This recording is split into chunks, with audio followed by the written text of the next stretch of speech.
So we're recording this on Monday, but we're going to post it on Tuesday. So Ascension's premiere will have aired. Yes. That's important because we're about to spoil the premiere of Ascension for you. The night one, as they're calling it, since they're grouping the episodes. The big twist. Together. Yeah. So again, if you haven't seen Ascension's premiere, stop watching this, or you don't care. Let's keep going. In general, though, we'll get to the twist in a second. What did you think of the 2-hour premiere? Oh, I liked it. I did. I thought it was a lot of fun. And I think, it's funny because everybody, I think, when you think about a sci-fi series, either wants to dismiss it out of hand now. I mean, sci-fi on the network, sci-fi. Yeah. Wants to either dismiss it out of hand or immediately compare it to Battlestar, which isn't really fair because there's lots of different kinds of shows. Yeah. So Ascension does not feel in any way like Battlestar at all. It's not like dirty, grimy in a war. Like it doesn't start with all this grit and power. But I liked it. I like the world that is set up. This idea that, I feel like everybody can relate to the sense of being trapped, whether you are or not. You can feel trapped in your own life, but they really are trapped in a life that has very little room for choice. And I think that surprised me that was one of the more fascinating aspects of the show for me. It's a cool concept, I think. The idea that they've been out there since the 60s, and so, 50 years has passed, but being in much more of a literal capsule, they will not have had forget pop culture, they won't just have the societal upheavals and things have happened. They won't have had the civil rights movement. No. They won't have had as much exposure to other cultures. The world won't have become... It's America. It's America. Yeah. The world won't have become a global place in the way that it is now. It was then too, but they still wouldn't have seen to the extent that like China or these other countries become like the major... Twitter. They wouldn't have instantaneous information. I mean, it's a really fascinating look of what if you put that moment into American culture in a bubble. Yeah. How would it evolve? And how would it not? Yeah. And there's some significant ways that it has not. Yeah, and I mean, again, it's kind of an allowance because you have to be like, okay, they're from the 60s, but they seem to have progressed pretty well when it comes to women's rights and civil rights as far as like, doesn't seem like there's blatant, racism going on. But it's illegal. Yeah. There's still some measure of segregation. There's still segregation. So it's like they've evolved...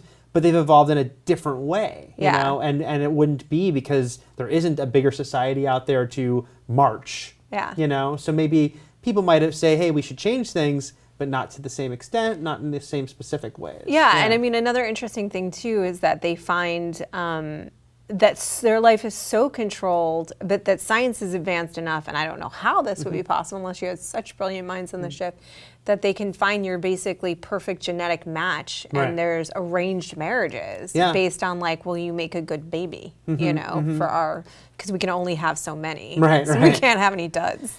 They didn't have Nirvana, man. No dud babies. They didn't even get to Star Wars. I know, it's horrible. It's horrific. But they're watching Gidget, and they've never seen a sunset. It's a tragedy. Yeah, but they can reference Hitchcock, you know. They saw Psycho, so I'm happy for them on that. No, I really did find it, and I thought it was just very intriguing, and it was done well as far as like drawing me into this world in this very unusual situation. But of course, then there's the ... twist. The twist. Yeah.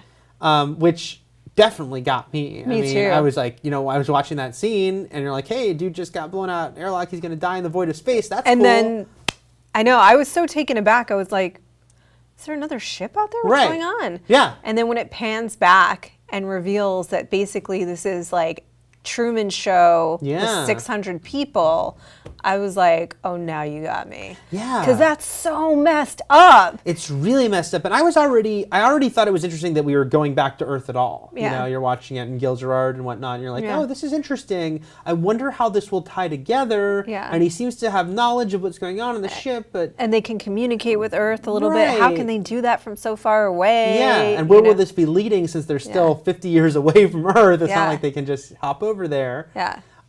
So that was a cool reveal, and I do wonder how people will take it, because I think there are some people who might be angry because it's like, it's maybe it's not really sci-fi. It is, and it isn't, but it's not what you think it is. Yeah. But I think the smart thing is that they do reveal it at the end of the second hour. Yeah. Because it's not saved for the end of this 6 hours, this mini sort of season. But we already know this now at the end of the first act. Yeah. And now it's going to be we have that knowledge and they don't. Yeah, I know. Because, and I think it becomes kind of like a Greek tragedy in a way for me, because I think about how frustrated, I don't like being confined. Yeah. And I think about how I relate to that girl feeling so trapped on the ship, and all you have to do is leave. Mm-hmm. But you don't know that. You've been so trained and convinced your whole life. They could live until they're 73 years old, right, with the opportunity to go outside and see a sunset and feel the sun on their face, and they won't do it because they think they'll die. Mm-hmm.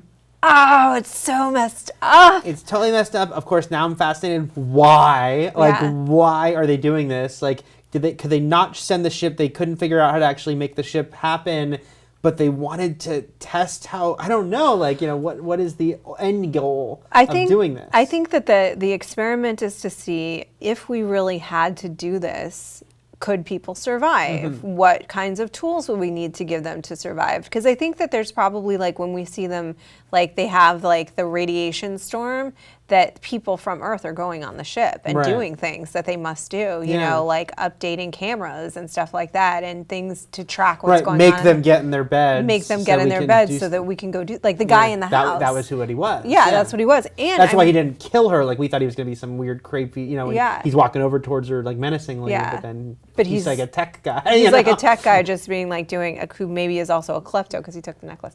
Sure.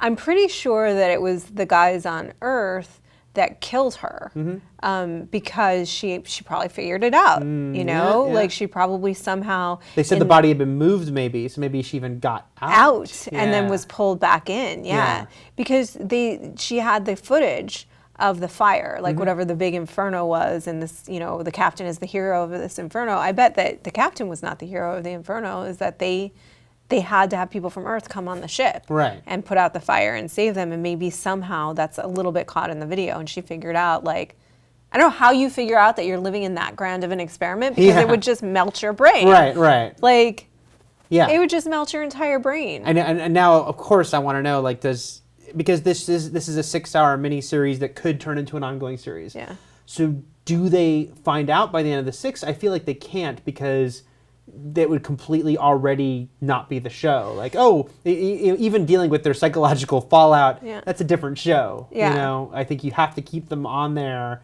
and have the experiment continue. You have to have there is no show without the experiment. Right. Once the people find out, they're like, well, either they try to leave the ship and they just kill them all, or and that's the other thing that I was wondering, is like, when he's shot through the airlock and they shoot him in his neck, I'm like, are they going to kill him? What are they going to do now? Or debrief him? I feel like he's got to be debriefed, of course, but he's a kind of a psycho guy anyway. So. Yeah.